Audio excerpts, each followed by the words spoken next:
Hello everybody and welcome back to the channel. Now if you're new here, we talk about all things fandom and we talk about them in a positive way. Now if that's something that appeals to you, you've come to the right place. Now, today we're going to do something a little bit fun. I'm going to talk a little bit about a theory that I heard, but first we're going to talk about a YouTube video by a YouTuber named Justin is Lost. And it's called Star Wars Theory Exposed Lucasfilm Live on Stream. Explanation point. This is insane. Explanation point. And the video in question is talking about a live stream, of course, that Star Wars Theory did. And that is Ahsoka show big character rumor.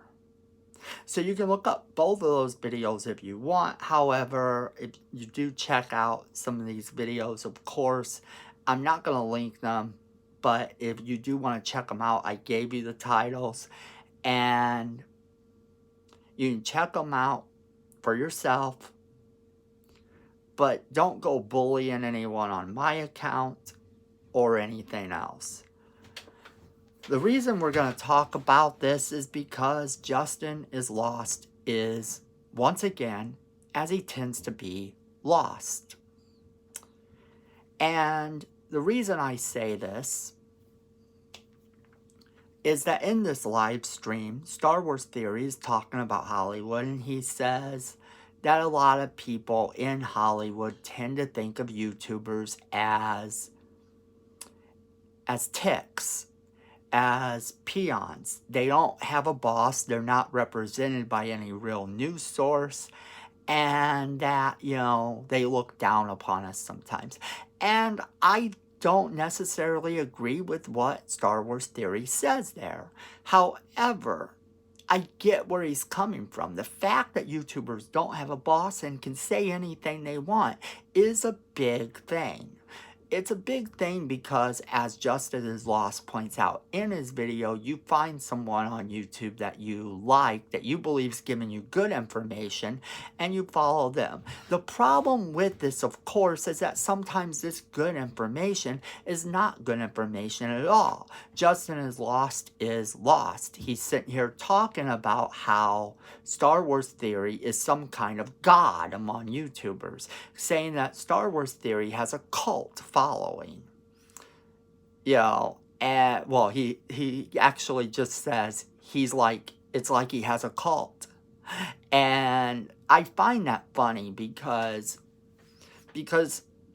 we live in a world where you can take something like that to an extreme.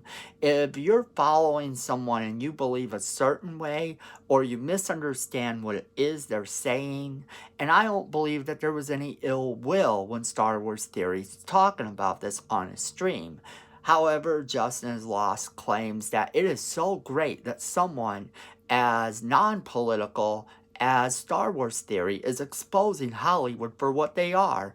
We can see now that that Hollywood is crap, and Hollywood is going down the drain, and more people like Star Wars Theory are going to be talking about this wonderful development that we are exposing the wokeness of Hollywood, which, look, I'm not even going to get into that because all that's stupid.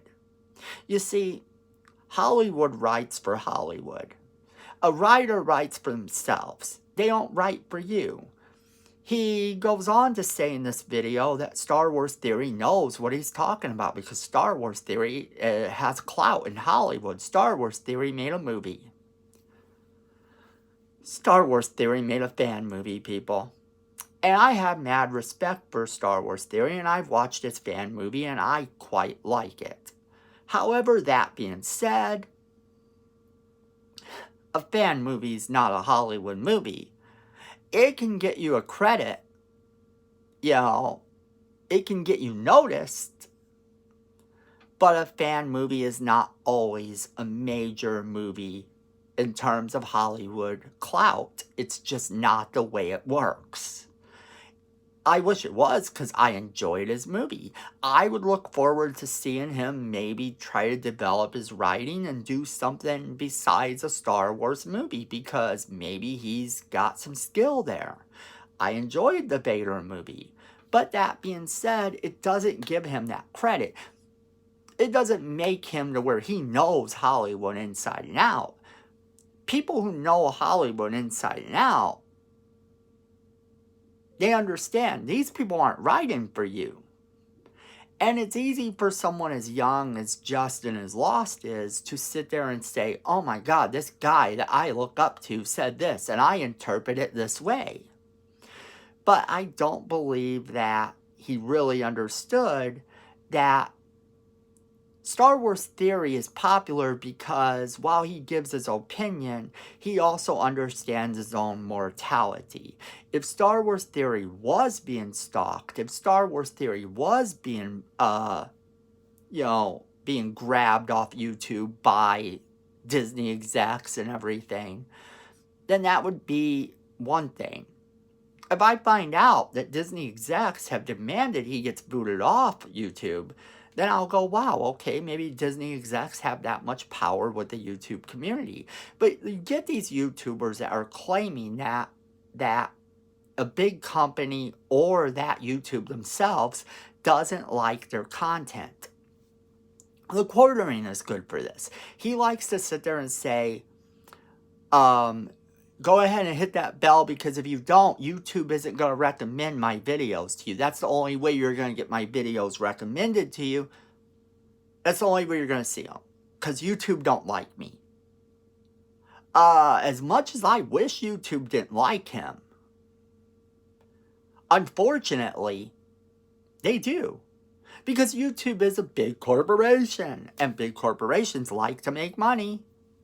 So, of course, they're going to recommend these people. The very fact that I search video game news, movie news, and all that, it gives me people like the Quartering, because they are the bigger people on YouTube. They are the ones with the more followers. Unfortunately, when I disagree with them. Me disagreeing with them is irrelevant, though. The bottom line is that regardless of if I disagree with him or not,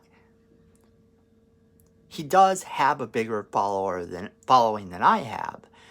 And Justin is Lost, for that matter, has a bigger following than I have. However, I tend to believe that the truth is better.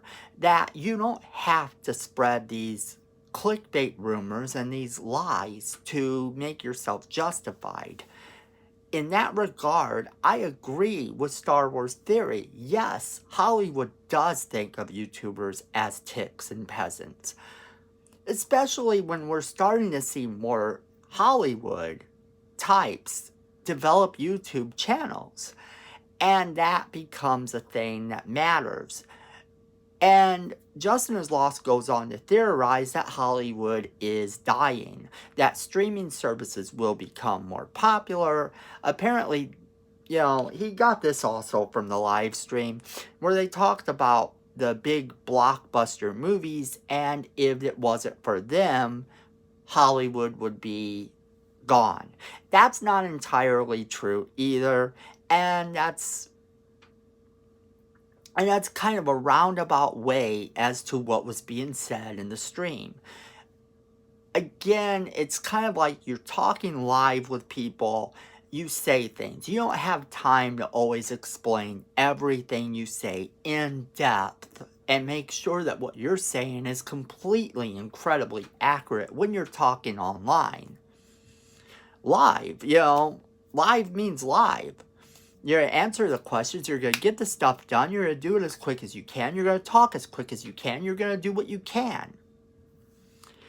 And then you get people like Justin is Lost who are taking literally everything you said as gospel, like that's incredibly what you mean. And I don't believe that that's what they meant in the stream. So I wanted to address that. But that's not why we're doing this video entirely. No. Let's jump into the real topic of the day. And that is that I heard this theory that I wanted to talk about. The theory goes down like this. Han Solo pushed the button to the lightsaber himself when Kylo Ren stabs him. So Kylo Ren don't kill Han Solo. Han Solo kills Han Solo. Wow, okay, so I don't know. When it was me, when I was watching the movie, I kind of got the impression he knew it was going to happen. Like, you know, he kind of walks into it. I didn't think about whether he pushed the lightsaber himself or not. But, you know, that's the thing. I didn't think about that. But okay, I hear you.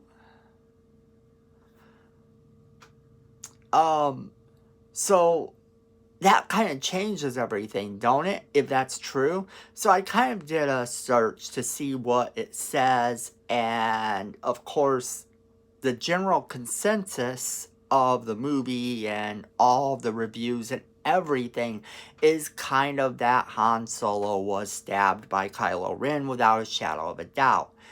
To me, it really did look like he sort of walked into it, like he knew, like, you know, he's fronting like he's gonna go hug his son, you know, he's like, and, you know, he knows that his son's gonna stab him. So, you know, when you look at it that way, it puts it in perspective. He kind of did off himself, but it's only because he knew that that was the only way. He knew he'd do what needed to be done to set up the steps that would then make his son potentially return to the light side. You know, the Star Wars movies are weird that way in that everything kind of rhymes and reasons. And even things that we don't think rhyme and reason sort of do. So when you're thinking about it, you kind of look and you go, oh, okay, was that the only way that he could get him to turn to the light side, to have him kill him? And I think this is actually represented real well in that when he goes to kill Princess Leia, he stops. Like, he could have killed her right there. He could have blasted. He knew where she was at on the ship. He knew he could get her. And he didn't get her. It's like he paused. Like, he didn't want to do that because he knew that he had just killed his father. But I always thought it was kind of a little bit weird that Han Solo kind of walked into it. I didn't stop to think that maybe there was the chance that he had taken the lightsaber and pushed the button himself. Like, here, let me make that decision for you. You know, let me make the decision you know you need to make, because if I don't kill myself right now, then the Emperor, you know, well, then Snoke is gonna kill you. You know, I'm sure Han Solo didn't know the Emperor was around, but he definitely knew Snoke was around. And, you know, he's like, Snoke is going to kill you if I'm not careful. So, you know, is it possible that he did that? I sort of, in a way, kind of like that theory, because it does set up this entire thing where, okay, Han Solo is a little bit alert of what's going on. He's kind of looking at it from this perspective that, you know, he knows that something can be done. And it builds upon this world. It gives a meaning to when Kylo Ren goes to the ship and he's gonna kill Princess Leia. That, you know, there's kind of this pause, and, you know, when he pauses, he just kind of decides not to do it. So I really do like that theory, and I heard that theory the other day. I wanted to talk about it for a little bit because, to me, that makes a lot of sense. In fact, after I heard the theory, I kind of checked out the scenes again where, you know, where he stabs Han, and then I checked out the scene again where he's getting ready to kill Princess Leia. He could have very easily fired upon her, and she would have died. He knew where she was, and he pauses. And to me, it kind of seems like, okay, you know, this is because he knows he just killed Han. He can't kill his mom, you know. But when you put it in perspective, like, maybe Han did it himself, maybe he did push the button himself, it doesn't take away from anything. In fact, it may even up that ante in terms of like what goes on, because it's one thing if he murders Han Solo. It's one thing if he's like, I don't want to do what I have to do, but I know if I don't, that Snoke's gonna hurt me.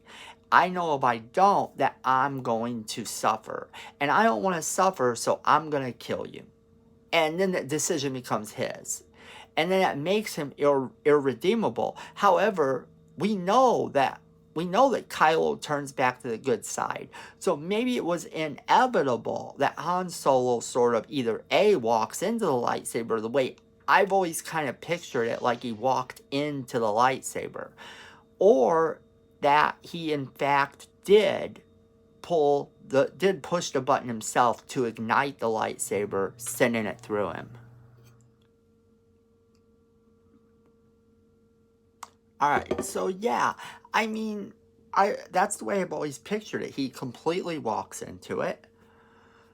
He knew it was going to happen, but I mean, yes, I never gave any thought to the possibility or the theory that he may have done it himself.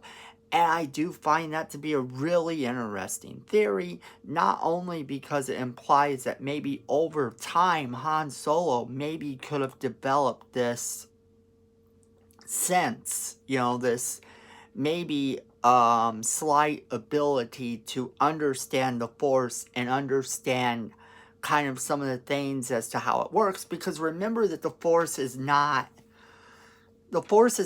something that is exclusive to Jedis. There are other people and other things that understand how the Force works, and in the original trilogy, Obi-Wan implies that it's what ties the galaxy together. It's kind of what is everything. Well, Han Solo at the time didn't believe in it, but wouldn't you think that over years and years of hanging out with Princess Leia while she was training to be a Jedi with Luke and all this other stuff, that maybe he suddenly developed a little bit more of a respect for it, maybe even a sense, sort of way to use it slightly himself. Now, I'm not saying Han Solo was a Jedi, so I'm not saying that he had the Force at all, but maybe the fact that he was hanging around with these people sort of gave him a little insight into some things that maybe he would have not noticed if he was still the smuggler he was all the way back when we first met him. So I like this theory a little bit because it gives a reason, it gives more of a reason, in fact, for why he would pause and not kill Leia later on, because the thing is that Kylo at that point had said he had something to do, he didn't want to do it, and Han sort of would then have forced his hand, made him do it, and also kind of ended up where this pushed Kylo over the edge. Kylo now knows that this isn't for him, that if he couldn't even kill his father, it gave him pause when he came up to kill his mother, that all of a sudden now, he has to rethink things. But then being that he's still under the influence of Snoke, being that he still wants that power, being that he still wants to kind of interpret his grandfather as the most powerful Jedi / Sith to ever live, being that he wants that power, he knows what he's got to do to achieve it. And he, in the back of his mind, even though he's not willing, he in fact still tells himself he's willing.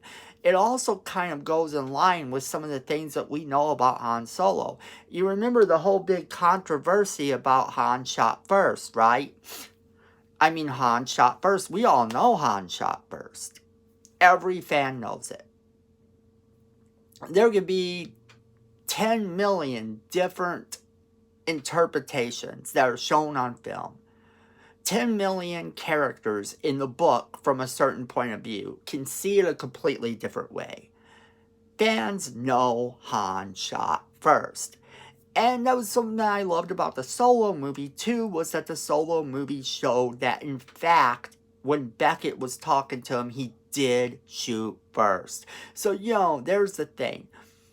you know, if he hadn't shot first, then he would have died. And that was the point in time in the series, in the movies, where Han Solo kind of learned, hey, I have to be the go-getter. I have to make the stuff happen, because if I don't make it happen, it's not going to happen, and I won't get what I want. I won't get the end result that's needed.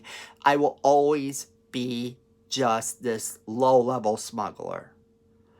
And think about it. This is the point in time in the series where he did become a smuggler. So by the time we meet him later on, when he shoots Greedo, we already know he shoots Greedo. He shoots him first. Why? Because Han Solo knows the score. If Han Solo don't shoot him first, he's gonna get shot.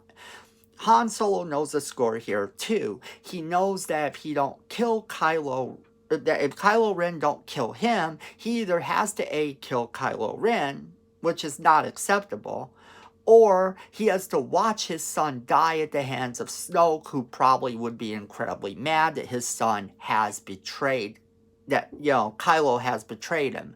So Han Solo does what Han Solo does. He takes action to get the result he knows is the result he needs. What do you think of that theory? I heard that and I was kind of like, wow, okay, I can see where it makes sense. I myself am kind of on the fence about it. Like I said, I always thought he walked into it anyway, like he knew it was coming anyway, so he walked in. A lot of the source material explicitly states that he was stabbed by Kylo Ren, that he didn't walk into it. Although to me it kind of looks like he did. That being said, no respect, no disrespect to Justin Is Lost or to Star Wars Theory or anything like that. No disrespect at all. And don't go disrespecting anyone on my behalf. Because that's not the type of channel we run.